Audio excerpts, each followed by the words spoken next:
Christmas dinner, I knocked on the door with a bottle of wine in one hand and homemade dessert in the other.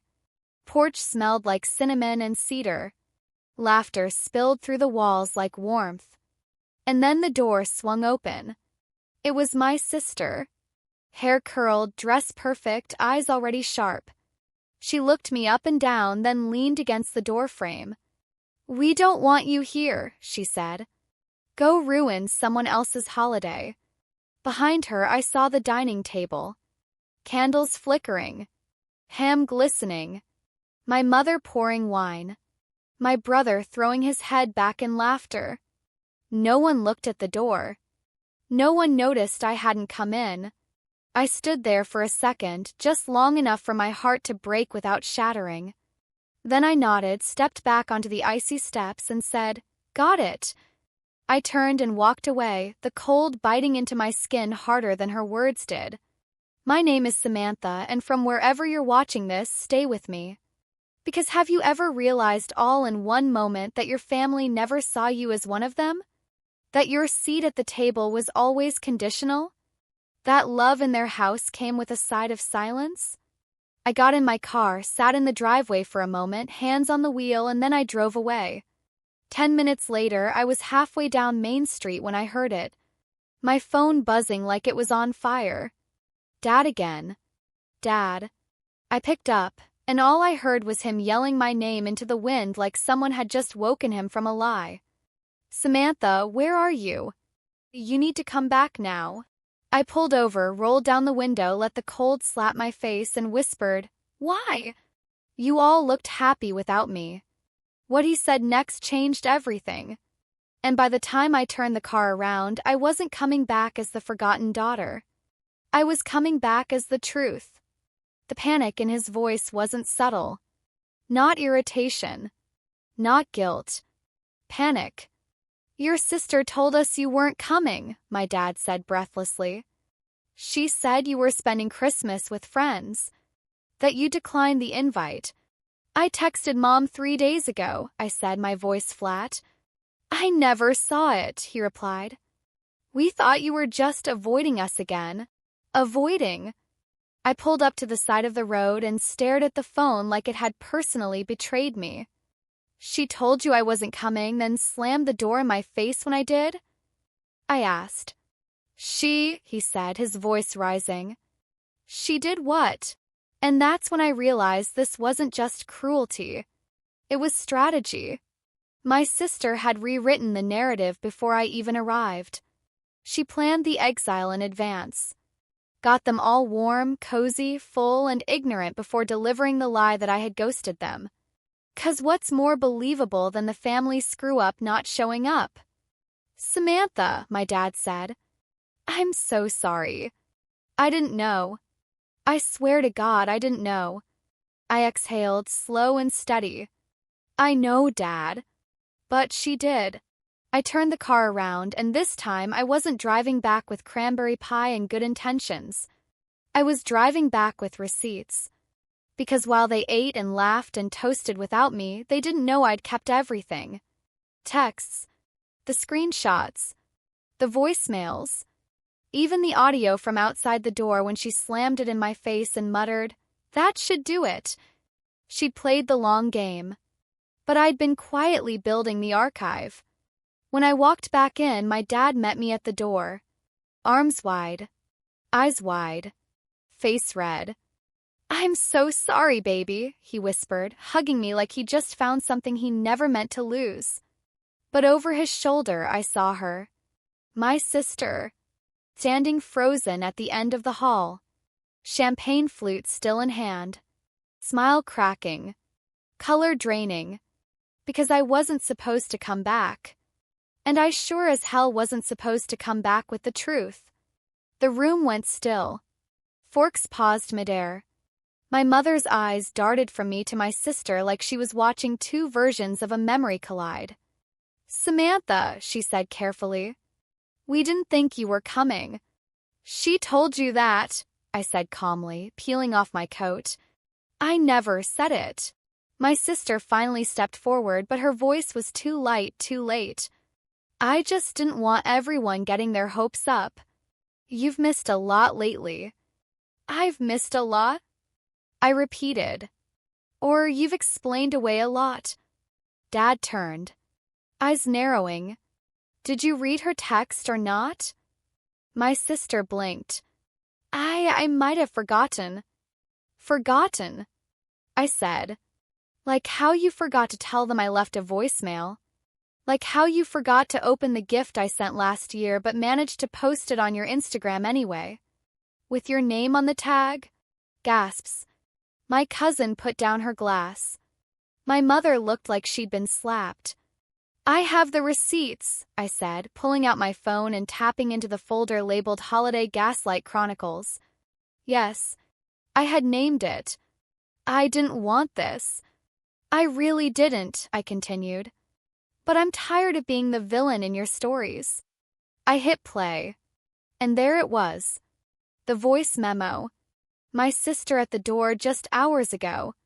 We don't want you here. Go ruin someone else's holiday. Then her voice again, muttering as she turned away. That should do it. The room collapsed into silence. My aunt covered her mouth. My brother stood slowly like gravity had shifted. Even the kids stopped chewing. My sister took a step back. Okay, she said, her voice shaking. Maybe that wasn't fair, but you've always made things about you. I haven't made anything, I cut in. I've just stopped letting you erase me. Dad turned to her, his face thunder. Out, he said. She blinked. What? You heard me, he said. Get out. Dad. Now she looked around the room, expecting someone, anyone, to defend her. No one moved. And for the first time in my life, my sister looked truly, completely alone. She left. No shoes. No jacket. No last word. And the second the door shut behind her, my mom said softly, Why didn't we see it before? I looked around the table. I think deep down you did. But now they couldn't unsee it. Dinner resumed. But it wasn't the same. The laughter came slower now. The wine glasses clinked quieter. And for once, the tension in the room didn't come from me being there. Came from the fact that they'd finally seen what I'd carried for years. After dessert, my father pulled me aside into the hallway. Away from the whispers. Away from the questions. He looked shaken. Embarrassed. Like a man standing in the wreckage of a home he thought was built on love and just realized was built on loyalty to the wrong daughter. I failed you, he said. I swallowed hard. You believed her. I wanted to believe both of you, he admitted. But she always took up more space. You were quieter. No, I corrected him. I was tired. He nodded slowly, tears glossing his eyes. I should have asked why, he said. I didn't reply. What do you say when a lifetime of gaslighting is finally acknowledged? Instead, I let him sit in the truth. He hugged me tight. Real, not performative. Stay tonight, he said. Please. Let's start fixing this. I nodded. But I knew this wasn't about starting. This was about stopping what never should have been allowed. That night, as I changed into borrowed pajamas and curled up in my childhood bedroom, I scrolled through the new group chat Dad had created. Family rebuild. No lies. One by one, relatives joined. No sister. No fake apologies. Just honest faces. Quiet messages. My brother wrote, We owe you more than a text. My cousin added, She always dimmed you. Never again. And for the first time in years, I didn't feel like a guest in my own bloodline. Downstairs, I heard Dad cleaning up the plates she left behind. And I smiled. Because this wasn't revenge. This was restoration. And my absence wasn't the threat. It was the wake-up call. The next morning, I found my sister's gift still under the tree. Wrapped in silver foil. Ribbon tied perfectly. Presentation over sincerity, as always. I picked it up and saw the tag. To Dad from both of us. Both of us. She tried to erase me even in her giving. I set it on the counter and made coffee. By noon, she'd started posting. Not an apology. Not even a denial. Just vague, sulky captions with snowflake emojis and phrases like, "Sometimes your absence is your power." And letting go of toxicity this season, she was trying to reclaim the narrative again, flipping herself into the victim before anyone else could accuse her of being the villain. It might have worked before, but not this time. Not when the whole family had already seen the footage, heard her words, watched the truth knock the wind out of her lies. Dad refused to engage online. Instead, he called every family member personally that day to tell them the truth. To say he was sorry. To say he finally saw it. And every single one of them said the same thing. We always had a feeling. We just didn't want to believe it. I spent that day quietly helping Mom put away the Christmas dishes. She didn't say much until she handed me a photo, one I hadn't seen in years. It was me at 12 holding a school award, face flushed with pride. Behind me, barely visible, was my sister pretending to cry into her sleeve. "Even then, she's been doing this since you were a kid," Mom said softly. I nodded. And then I asked, "Why didn't you stop her?" She didn't answer for a long time. Then, "Because we mistook drama for pain, and silence for strength." I blinked. That one sentence cracked something in me. Because they hadn't just failed me, they'd admired my ability to endure. But endurance isn't love. And silence isn't peace. That night, I lit a candle and wrote a letter to my younger self. It started with, "You were never hard to love. They just didn't know how to hold you without guilt." And I ended it with, "Next year, you set the guest list.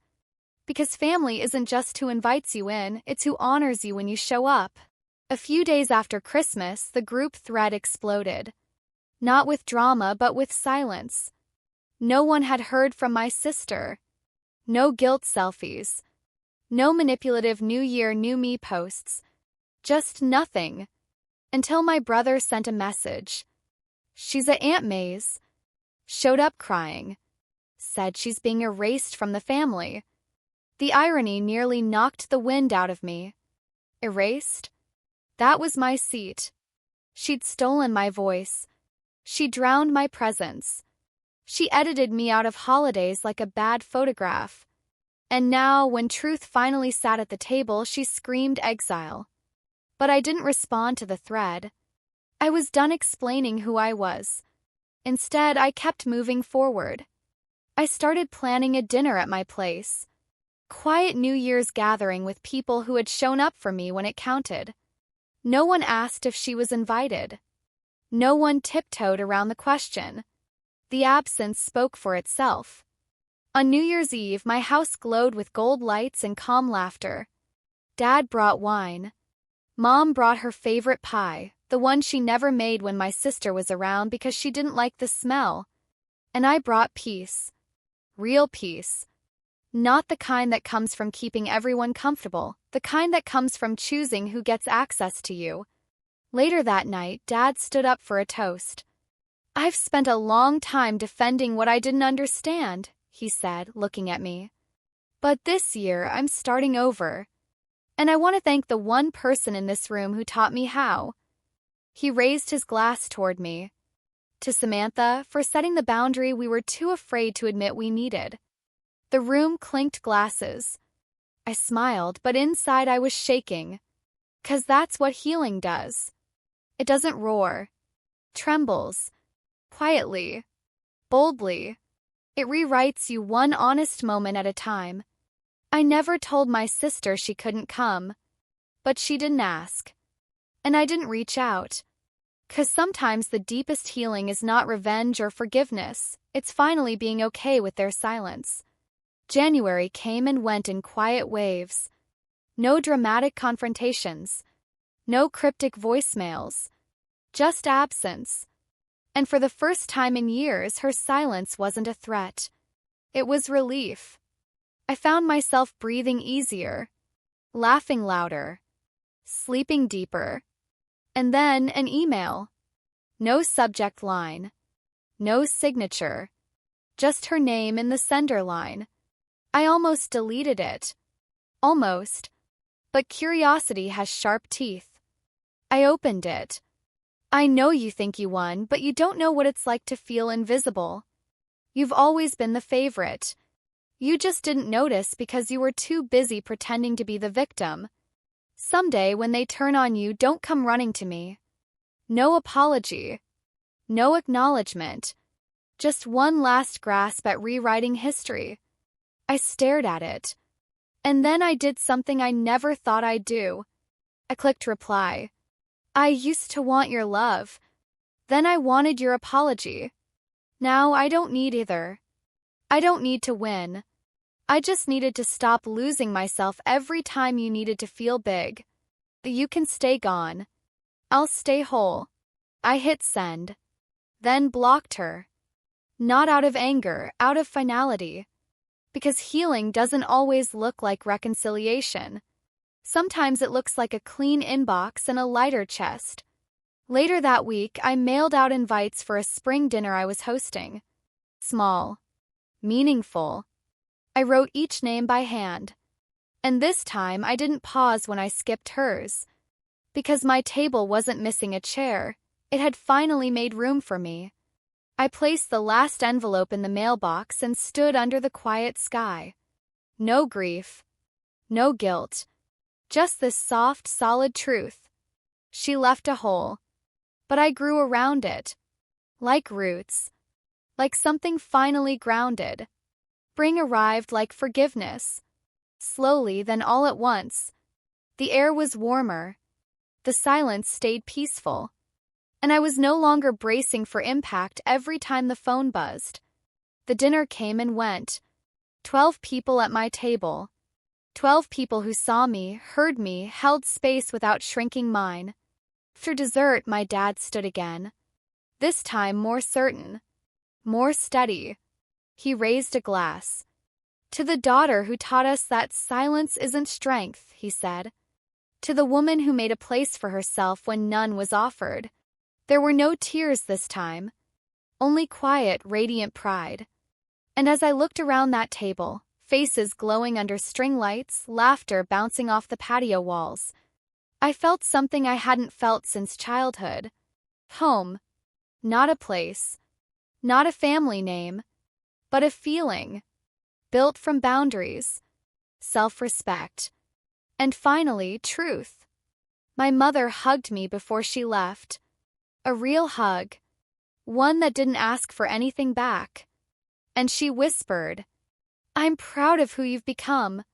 I'm sorry we didn't make it easier for you to get here. I nodded. No longer needing more than that.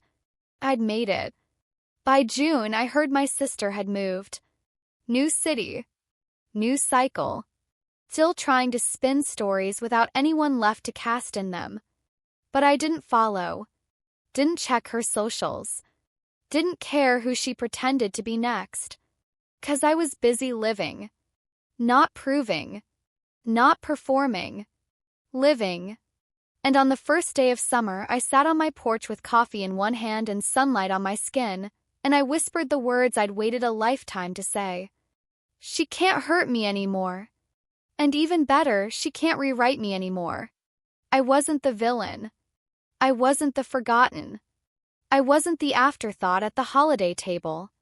I was the woman who stood at the door, heard hate, and chose truth anyway. I was the woman who turned a slammed door into an open life. I was the woman who came home to herself.